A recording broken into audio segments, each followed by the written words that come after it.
প্রতিবারের মতো এবারও হরেকৃষ্ণপুর পঞ্চায়েত স্পোর্টস অনুষ্ঠিত হচ্ছে 20 জানুয়ারি 2024 সাল।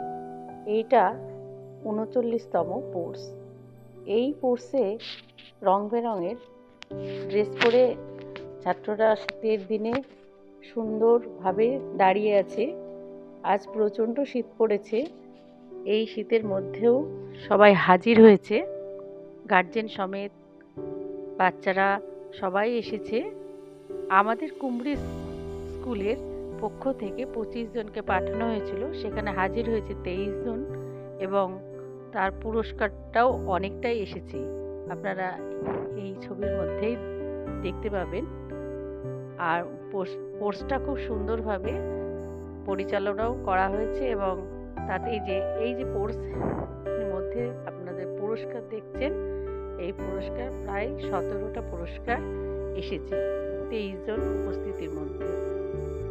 আর এই ছেলে মেয়েদের এত সুন্দর, মানে তারা যে মজা করে খেলেছে এবং পুরস্কার পেয়েছে, তারা তো আনন্দিত, তার সঙ্গে আমরাও আনন্দিত। খুব ধন্যবাদ সবাইকে, গার্জেনদেরও ধন্যবাদ।